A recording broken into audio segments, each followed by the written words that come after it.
नमस्कार साथियों, कैसे हैं आप सब। उम्मीद है आप सब अच्छे होंगे और स्वस्थ होंगे।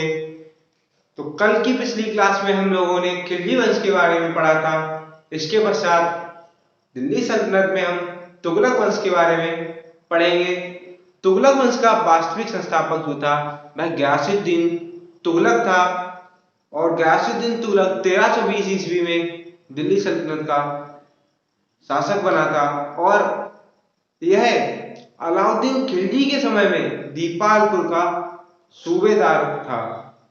तो गयासुद्दीन तुगलक ने दिल्ली सल्तनत में एक नए वंश की स्थापना की थी, जिसे हम तुगलक वंश के नाम से जानते। तो आइए देखते हैं तुगलक वंश।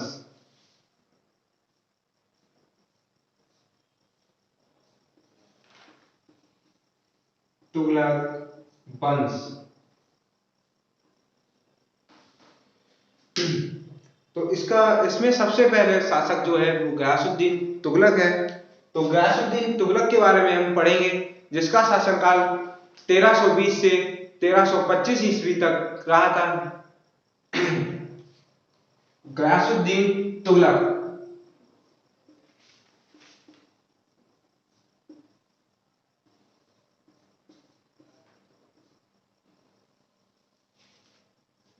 गयासुद्दीन तुगलक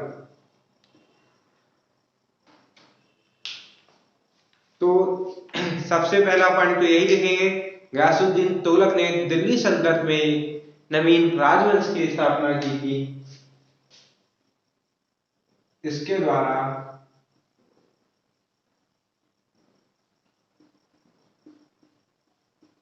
एक नवीन राजवंश की स्थापना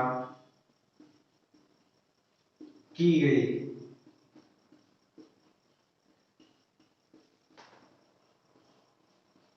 जिसे तुगलक वंश भी कहते हैं। और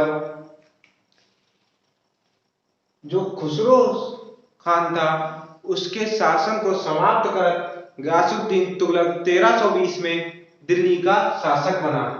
तो देखते हैं, खुसरो खान का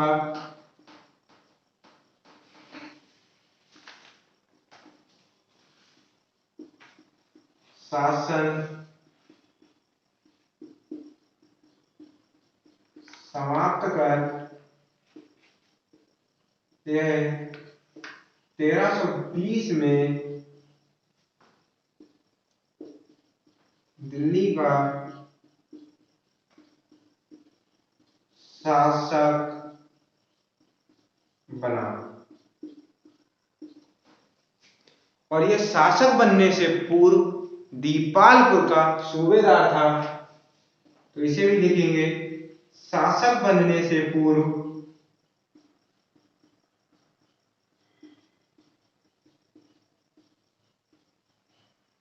यह दीपालपुर का सूबेदार था। तो इन पॉइंट्स को नोट करेंगे। इसका टाइम पीरियड भी लिखेंगे, 1320 से 1325 ईस्वी।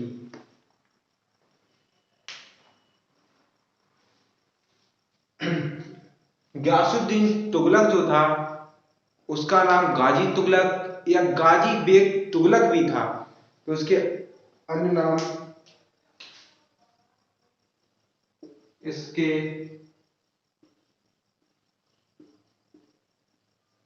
अन्य नाम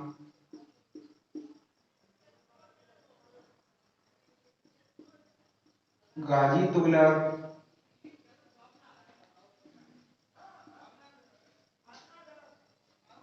तथा गाजी बेग तुगलक भी था। और गयासुद्दीन तुगलक वह पहला सुल्तान था जिसने कृषि उत्पादन में वृद्धि की ओर ध्यान दिया और इसीलिए उसने सर्वप्रथम नहरों का निर्माण करवाया था। तो इस बात को आप लोग ध्यान रखेंगे कि दिल्ली सल्तनत में सबसे पहले नहरों का निर्माण गयासुद्दीन तुगलक के द्वारा ही किया गया था। तो कृषि उत्पादन में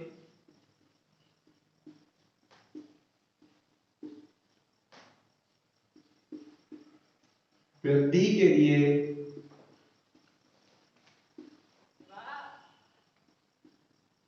नहरों का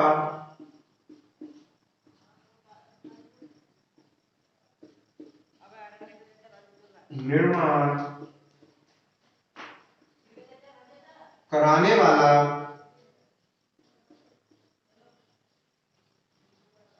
प्रथम शासक, दिल्ली सल्तनत का यह पहला शासक था जिसने नहरों का निर्माण करवाया था और इसने जो बटाई लगान दर थी उसे निश्चित किया तथा ऋण की जो वसूली थी उस पर रोक लगा दी और मूल राजस्व दर जो थी उसको 1/3 भी किया। इससे पहले बहुत अधिक थी जिसके लिए इसने कम किया और 1/3 भाग ही मूल राजस्व दर को इसने लिया। तो इस पॉइंट को लोग नोट करेंगे कि इसने मूल राजस्व दर का मूल राजस्व दर 1/3 तथा जो ब्याज था उसकी वसूली पर रोक लगा दी।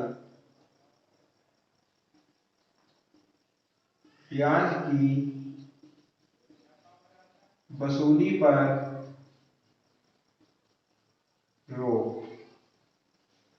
तो इसके शासनकाल में ही ब्याज की वसूली पर रोक और राजस्व दर को 1/3 किया गया था और इसके द्वारा ही दिल्ली के निकट तुगलकाबाद शहर की स्थापना की गई थी। तो इस पॉइंट को भी लिखेंगे, दिल्ली के निकट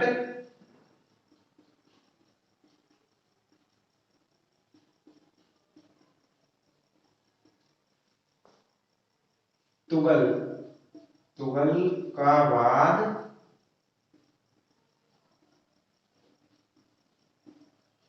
शहर की स्थापना की। और गयासुद्दीन तुगलक की जो नीतियां थी उसे उस समय के प्रसिद्ध इतिहासकार जो बर्नी था उसने रस्मेनियान की नीतियां भी कहा। जो गयासुद्दीन की नीतियां थी उसे उसने रस्मेनियान की नीतियों की संज्ञा दी थी और गयासुद्दीन तुगलक जो था उसके सूफी संत जो चिश्ती सूफी संत निजामुद्दीन औलिया थे उनके साथ उसके कोई अच्छे संबंध नहीं रहते, इसीलिए निजामुद्दीन औलिया ने उसके बारे में कहा था हुजूर दिल्ली दूरस्थ, अर्थात हुजूर अभी दिल्ली दूर है। जब गयासुद्दीन तुगलक युद्ध करके वापस दिल्ली लौट रहा था तब उसने संदेश चिश्ती साहब के पास भेजा था कि मेरे आने तक आप दिल्ली छोड़कर यहां से चले जाएं। तब ख्वाजा निजामुद्दीन चिश्ती द्वारा ये कहा गया था हुजूर दिल्ली दूरस्थ है और वास्तव में गयासुद्दीन तुगलक के लिए दिल्ली दूरस्थ साबित हुई। वह दिल्ली तक नहीं पहुंच सका, उससे पूर्व ही उसकी मृत्यु हो गई थी। तो आइए लिखते हैं उसके बारे में कुछ पॉइंट्स। प्रसिद्ध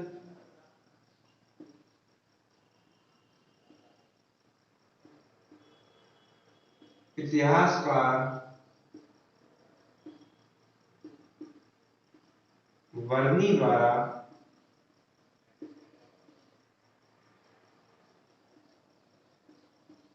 इसकी नीतियों को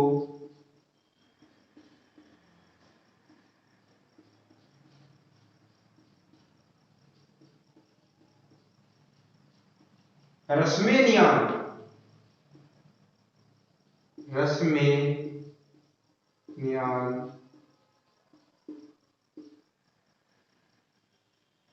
की नीति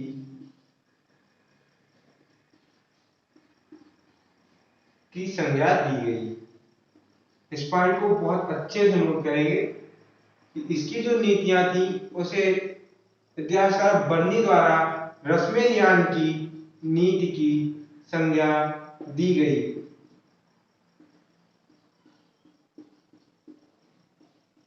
और चिश्ती सूफी संत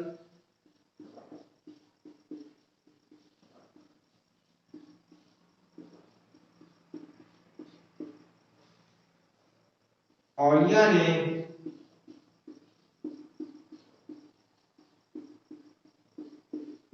इसके बारे में कहा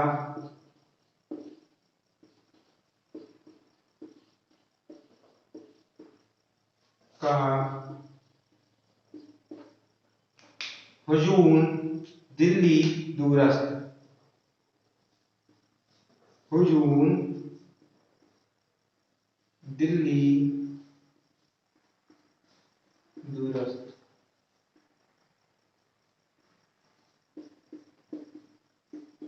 तो औलिया ख्वाजा निजामुद्दीन औलिया थे, उन्होंने ही कहा था कि हुजून दिल्ली दूरस्थ है, और वास्तव में इसके लिए दिल्ली दूरस्थ साबित हुई थी।